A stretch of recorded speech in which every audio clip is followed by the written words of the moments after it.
Bonjour. Chaque individu a sa manière de concevoir la spiritualité qui prend un autre sens pour certaines catégories de personnes qui partagent entre elles des coutumes sociales. Ces dernières ont été instaurées par la population elle-même. À bien des endroits, littérature et spiritualité se croisent. Même attention à la vie, même souci de l'expérience, même recours à l'écriture, même sensibilité à une transcendance. C'est un fait que la littérature spirituelle rencontre aujourd'hui un bel écho auprès d'un large public. Bien des auteurs comme Sylvie Germain, Eric Emmanuel Schmitt ou Christian Bobin, pour ne citer que, ont des lecteurs fidèles et assidus. Nous avons le plaisir d'accueillir aujourd'hui Jean-Marc Juste, auteur de littérature spirituelle originaire de Haïti, titulaire d'un MBA en administration publique, c'est un professionnel de la fonction publique aussi. Jean-Marc Juste est un passionné de la lecture et de spiritualité. Toujours en quête d'une juste compréhension des mystères de l'être et de la situation de l'homme dans l'univers, il est toujours en quête de diverses traditions spirituelles. Il a publié 2 ouvrages portant sur le parcours de l'âme vers sa pleine réalisation. Le premier, intitulé « Derrière le voile de l'oubli », a été publié en 2014 par les éditions du Septénaire en France, et le second, intitulé « Sur les traces du sentier étroit » en 2018. Ici Kamal Benkiran, bienvenue chez Art et Lettres.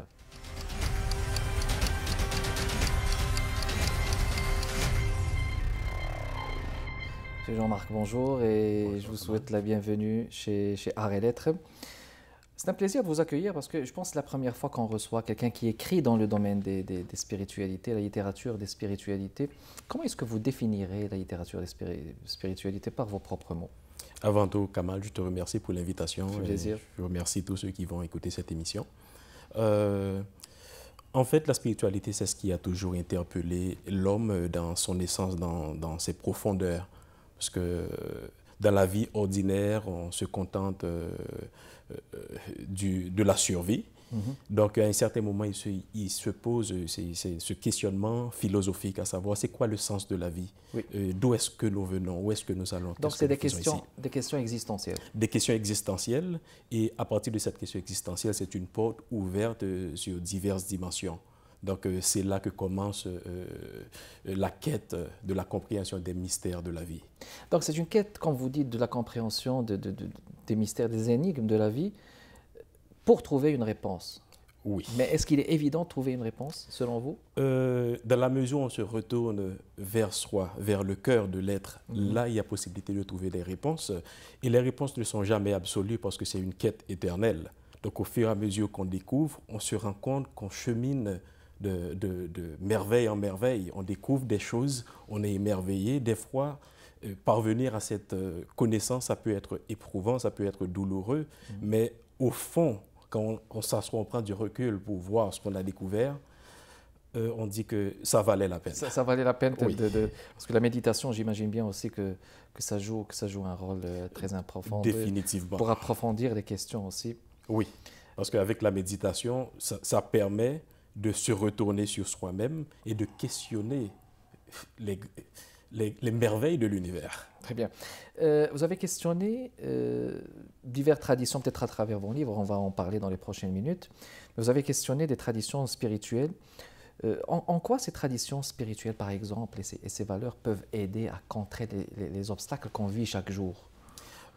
Pour commencer, en questionnant ces diverses traditions, en allant en profondeur, on se rend compte, en fait, c'est seulement à la surface qu'il y a une certaine différence, divergence entre les différents courants et les différentes civilisations. Mais en essence, au fur et à mesure qu'on approfondit, qu'on va vers l'intérieur de ces traditions, on se rend compte qu'il y a un pont commun. C'est que, en fait, l'essentiel, c'est l'esprit et l'âme de l'homme.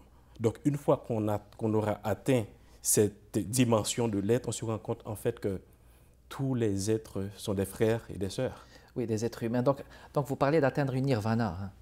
On pourrait dire cela, mais étant donné qu'on est dans un contexte occidental, ce serait de se retrouver dans ce lieu où toutes les âmes forment une unité, la grande famille humaine. La grande famille à l'unisson, donc former oui. une unité donc, à l'échelle des êtres humains, de tous les humains Oui. Que nous sommes. Et ça peut aller même au-delà. Ça peut aller au-delà parce que nous ne sommes pas les seuls êtres qui vivent dans l'univers. Exactement. Même sur la planète, il y a plusieurs autres êtres qui vivent. Oui, avec lesquels il se peut qu'on communique. On communique avec eux, mais des fois peut-être de manière inconsciente, on ne le sait pas. Hein. Oui, de manière inconsciente. Et en prenant conscience de cela, on favorise même une certaine écologie spirituelle qui protège l'environnement également. C'est vrai, donc une certaine écologie spirituelle, il faut retenir cette expression. Puis vos engagements s'inscrivent dans le cadre, quand vous le dites, d'une juste compréhension de l'univers et d'une quête des mystères de l'être et de la situation de l'homme dans l'univers. Mais je pense que là-dedans, il y a quelque part aussi une philosophie. Une philosophie où l'on se pose des questions, où l'on trouve aussi le moyen de répondre à ces questions selon nos propres convictions. Est-ce que vous pensez que la philosophie comme branche, comme matière, joue un rôle? Oui, la philosophie joue un rôle. Bien entendu, il y a divers courants philosophiques, mais quand on va dans le sens de la spiritualité et de la quête intérieure, on chemine vraiment vers cette sagesse qui transcende le temps, l'espace et la matière. Donc, quand on se penche vers cette philosophie, on se découvre. On se découvre savoir qui on est et à partir de cette connaissance de soi, on s'ouvre sur autrui. Parce que finalement, chacun de nous, nous sommes le miroir de l'autre. Oui. Donc, je me découvre. En me découvrant, je te vois en moi et je me vois en toi. À ce moment-là, ça favorise une plus grande union, une plus grande unité de l'être. Oui, et là, vous me rappelez l'altérité. L'altérité, c'est ça. C'est en reconnaissant l'autre qu'on peut se reconnaître soi-même aussi. Oui. Et ça nous permet de moins juger et d'accepter les autres. Parce que tout ce que nous prenons chez les autres, même si ce n'est pas développé chez nous, ça peut être potentiel. Donc, c'est une indication qu'il y a un travail à faire ou bien qu'il y a un niveau atteint. Et l'acceptation de l'autre, c'est très important. En étant qu'on peut accepter l'autre, mais en faisant ou en reniant tout ce qui est préjugé, en écartant les préjugés, parce que c'est les préjugés finalement qui sont le centre du mal, si le mot n'est pas excessif. Hein. Oui, et effectivement, les préjugés, si on se rend compte, ça vient de l'éducation, ça vient des conditionnements, ça dépend de où on a grandi, quelles sont les valeurs qu'on a reçues. L'environnement social, oui. Donc, le défi, c'est de dépasser tout ce conditionnement, toute cette éducation pour pouvoir être avec l'autre à un niveau qui transcende tous ces aspects ordinaires de l'être. Très bien. Je suis convaincu que vous avez lu, vous avez eu des lectures aussi. Quels sont les philosophes, je veux dire, généralement, qui vous ont inspiré, ou même des pasteurs, ou même des gens qui vous ont vraiment illuminé dans votre quête spirituelle? Il faut dire que ma quête a commencé très tôt. Très tôt. À quel âge? Je n'avais même pas encore atteint l'adolescence. Quand j'ai commencé à me poser certaines questions, il y a des réponses que je n'arrive pas à trouver dans les différentes religions que j'ai côtoyées. Donc, j'ai dû fouiller un peu partout. Donc, en fouillant, j'ai découvert des auteurs qui ont comme embrasé une étincelle qui sommeillait en moi. Des auteurs comme Jacob Böhm, comme Max Endel, comme Jan van Richtenborg.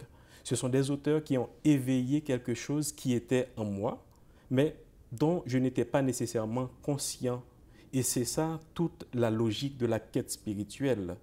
Celui que tu rencontres, celui qui éveille en toi cette connaissance cachée, cette personne ne te révèle pas quelque chose. Donc elle cette personne t'aide à te révéler à toi-même et à découvrir ce qui sommeillait déjà en toi. Excellent. On va faire une pause, Jean-Marc. On revient dans les prochaines minutes, mesdames et messieurs. Restez avec nous. De retour, mesdames et messieurs, avec notre invité Jean-Marc Juste, toujours dans le cadre de Arts et Lettres. On parlait justement des auteurs, mais c'est parce qu'il y a des auteurs aussi qui ont écrit dans les spiritualités, mais peut-être que les gens ne connaissent pas suffisamment. Christian Bobin, il avait écrit, par exemple, il a de très belles citations spirituelles qui incitent à la philosophie, qui incitent peut-être à une certaine quête de soi, une certaine méditation profonde. Même Éric Emmanuel Schmitt, dans ses pièces de théâtre, mais peut-être c'est de la spiritualité qui est assez voilée et n'est pas très ouverte. Peut-être, il ne parle pas de Bible, il ne parle pas de signes qui sont... donc je pense que c'est des auteurs, quelque part Sylvie Germain aussi, qui ont contribué. vous avez écrit 2 livres. Le premier, c'est Derrière le voile de l'oubli. On va peut-être le prendre, si tu permets, Jean-Marc, merci. Derrière le voile de l'oubli, esquisse d'une vision gnostique de la vie. Mesdames et messieurs, c'était en quelle année? C'était en 2014. Donc on va rappeler que c'était en 2014. Et le titre, il est déjà révélateur quand on parle d'une certaine vision gnostique de la vie. C'est quoi la thématique que vous avez voulu donc aborder à travers ce livre? En fait, ce livre parle d'une certaine... comment dire, ça va dans le sens de la philosophie gnostique, en ce sens que ça tient compte de la dualité essentielle qui régit l'univers où nous vivons. Savoir qu'il y a le haut et le bas, le plus et le moins, la clarté et l'ombre, etc. Donc maintenant, ce livre met en lumière les forces qui rentrent en jeu dans cette dualité. Et cette dualité nous fait vaciller dans toutes les directions. Et la quête maintenant, c'est de trouver la voie du milieu, la voie qui permette de s'émanciper de cette dualité et toutes les forces qui la régissent pour pouvoir se retrouver à un autre niveau de l'être. Exactement. Le voile de l'oubli, est-ce qu'on parle de l'oubli dans le terme ou dans le contexte de l'inconscient, de ce qui est inconscient, ou de ce que nous voyons et nous ne réalisons pas? Oui, on peut le voir dans ce sens quand on regarde l'extérieur, mais ça revient à quelque chose dont on a discuté tantôt. Il y a en chacun de nous une connaissance secrète qui sommeille.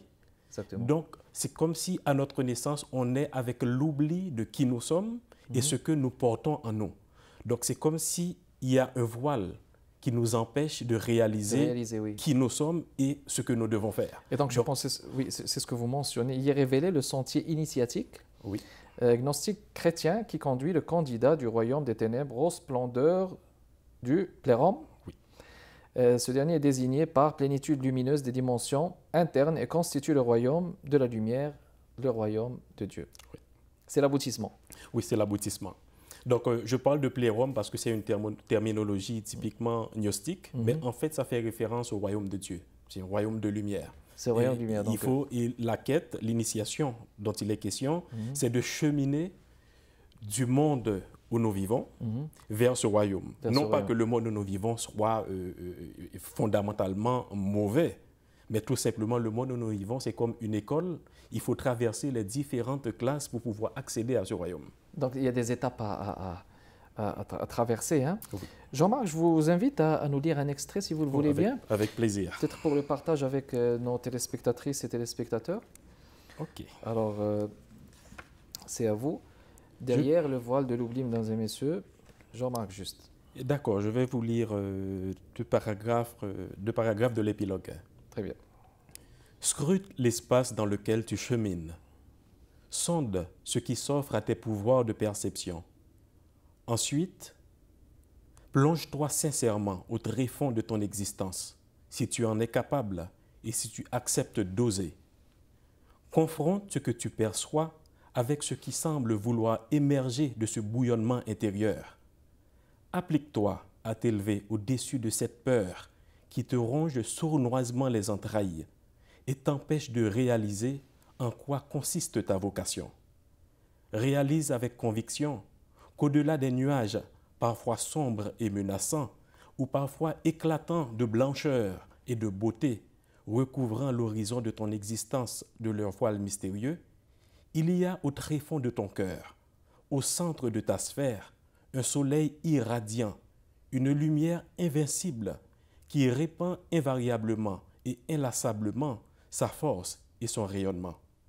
Applique-toi à t'ouvrir à l'attouchement de ces grandioses et sublimes rayonnements d'or qui te convient et t'habilitent à te relier à la gloire incommensurable, inaltérable, inattaquable et absolue de l'incréé et aux splendeurs de la plénitude lumineuse des dimensions internes.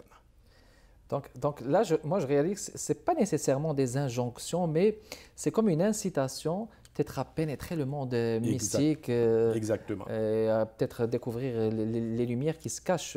Peut-être d'où ce titre qui est très, très symbolique, hein, et assez métaphorique, on dirait. Assez métaphorique, ça suscite, ça vient chercher l'imaginaire. Ça vient chercher l'imaginaire. Oui. Très bien. Alors, puis vous avez le deuxième, si vous permettez, qu'on le montre, sur les traces du sentier étroit, ouverture sur la rédemption, traité sur le sentier de l'initiation, libératrice, mesdames et messieurs, de Jean-Marc Juste. Alors, est-ce qu'on est toujours dans le cadre d'une vie gnostique? Oui. Donc, quelles sont les thématiques? En fait, ce livre parle spécifiquement des différentes étapes, des grades à franchir pour accéder à ce royaume de la lumière. Là, donc, il y a comme une concrétisation, on est dans le pratique. Okay? Oui, c'est beaucoup plus pratique. C'est beaucoup plus pratique. Oui, là, c'était assez philosophique dans le premier livre, assez cosmologique. Dans ce deuxième, c'est très pratique. Ça explique comment le candidat doit quitter le monde profane pour devenir un aspirant, un pèlerin, un travailleur du chantier de la sanctification et un maître, un prêtre de l'ordre du Logos. Traité sur le sentier justement de l'initiation libératrice. On va peut-être, je vais peut-être vous convier à nous lire un extrait, mais on va le faire après cette pause publicitaire. Restez avec nous, mesdames et messieurs. On est de retour, mesdames et messieurs, toujours dans le cadre de l'émission Art et Lettres avec notre invité Jean-Marc Juste. On parlait tout à l'heure de votre deuxième sur les traces du sentier étroit. Votre deuxième livre, Ouverture sur la rédemption, traité sur le sentier, l'initiation libératrice. Si vous le voulez bien, Jean-Marc, je vais lire. Avec plaisir. Un petit extrait. Ça, c'est le chapitre 5 de la dualité occulte. Oui. Et je vais y aller. Un maître qui n'a pas sa demeure fermement et invariablement établie dans les profondeurs de l'âme est loin d'être un maître. Le maître authentique a toujours demeuré dans le centre de l'âme humaine. Il connaît la vérité sur ses mystères et il peut l'enseigner avec diligence.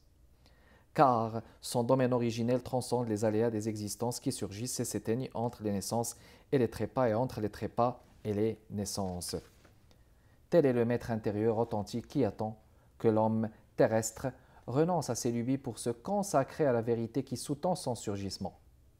Le maître extérieur qui, peu importe son appartenance, croise le chemin de l'homme terrestre qui s'est retourné ou qui se retourne, ne peut révéler que ce qui est déjà enfoui dans les profondeurs du cœur de ce dernier. En ce sens, le maître extérieur catalyse l'éveil et le déversement dans le candidat de la connaissance, déjà présente dans son âme endormie jusque dans sa conscience qui chemine vers le réembrasement. S'il n'y a pas cette symbiose mystique entre le maître intérieur et le maître extérieur, alors les portes de l'existence de l'homme terrestre envisagé se trouvent grandes ouvertes sur les envoûtements, les mystifications et les superstitions des mondes apparents et des puissances ténébreuses. C'est un chemin initiatique, comme vous venez de le dire, mais ça prend beaucoup d'étapes. Ça dépend parce que les étapes, les différents grades de ce cheminement ne sont pas linéaires au sens ordinaire du terme. Donc, par exemple, quand on va à l'école, on dit, écoute, on passe de telle classe à telle classe. Mais dans le cheminement intérieur, on peut se retrouver à plusieurs niveaux à la fois. Donc, ça dépend du degré de réalisation de chaque aspect de l'individu, de l'être. Donc, j'imagine bien que la méditation peut être un moyen. Oui, la méditation est un moyen. Je pourrais même dire un premier moyen, un moyen suprême même. Est-ce qu'il y a d'autres moyens pour les gens qui nous écoutent, hein? Voyez-vous, peut-être à part la méditation, quelles sont les issues pour pouvoir peut-être arriver à ces lumières que bien peut-être des personnes cherchent dans leur quête intérieure et existentielle? Donc, il faut bien dire au départ que le mot méditation a été pas mal mystifié. Donc la méditation... C'est mystique dans le fond, oui. Oui, mais en fait... la méditation n'est pas une mystification comme on en a fait. En fait, la méditation, c'est la soif intérieure de se réconcilier avec soi-même et avec l'autre. Donc, il y a plusieurs pratiques pour atteindre cet objectif. Donc, en fait, l'essentiel, c'est parvenir à se questionner sur le sens de son existence ici-bas. Qu'est-ce que je fais ici-bas? Voilà, donc ça, c'est parvenir à se questionner. Une fois qu'on se questionne, ça éveille cette soif, cet embrasement intérieur qui nous pousse vers la quête de la connaissance vers la quête de la reconnaissance. Donc, on a besoin de savoir qui nous sommes, de retrouver notre identité et de nous réconcilier avec nous-mêmes. Sans cette réconciliation, il n'y a pas de cheminement initiatique, il n'y a pas de libération. Quand on se réconcilie, on retrouve le sens véritable de l'existence. À ce moment-là, on va vers les autres et on va vers l'univers et tout le cosmos. Il y a une question qui me vient à l'esprit, Jean-Marc. Peut-être, vous voyez que chacun a sa pleine conscience est en droit d'avoir sa propre spiritualité à lui, dans sa propre intimité, on s'entend là-dessus. Mais est-ce que vous pensez qu'il y a une vision réductrice quelque part sur la littérature des spiritualités ou ce que vous remarquez autour de vous? Est-ce que vous pensez que c'est vrai qu'il y a une vision réductrice sur ces types de littérature dans ce monde où chacun est libre de croire ou non? Est-ce qu'il y a une vision réductrice? C'est que cette question nous renvoie directement à la structure même de la civilisation actuelle, où le niveau d'individualisme et de matérialisme est tellement fort. Donc, il y a beaucoup de personnes qui ont tendance à ne pas prêter attention à tout ce qui n'est pas tangible au sens matériel du terme.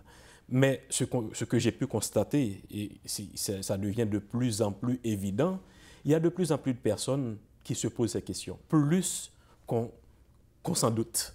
Oui. Donc, il y a énormément de gens qui se posent des questions, qui se tournent dans toutes les directions, mais néanmoins, il y a tellement un afflux de littérature, un afflux d'informations dans ce domaine, les gens ne savent plus à quelle porte frapper. Oui, ou à quel sens vouer parfois. Donc, oui, c'est vrai que aussi, c'est vrai que les médias, ça joue un rôle aussi. C'est pour ça qu'il faut toujours savoir taper sur la bonne porte et les bonnes issues. D'où la pertinence du segment que tu as lu tantôt, Kamal, sur le maître intérieur. Sur le maître intérieur, le maître extérieur, justement. Oui, parce que le maître, c'est-à-dire que si on part à la recherche d'un gourou, d'un maître pour nous dire comment vivre notre vie, là, on s'égare.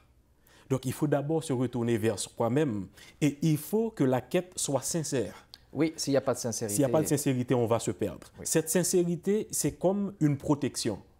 Peu importe où l'on se retrouve, cette sincérité va attirer toutes les forces de lumière nécessaires pour pouvoir nous guider vers la bonne direction. Vers la bonne, parfait. Alors Jean-Marc, juste, mesdames et messieurs, derrière le voile de l'oubli, son premier et son deuxième sur les traces du sentier étroit. S'il y a des gens qui veulent les acheter ou communiquer avec vous, est-ce que vous avez un site web? Est-ce que vous avez des coordonnées?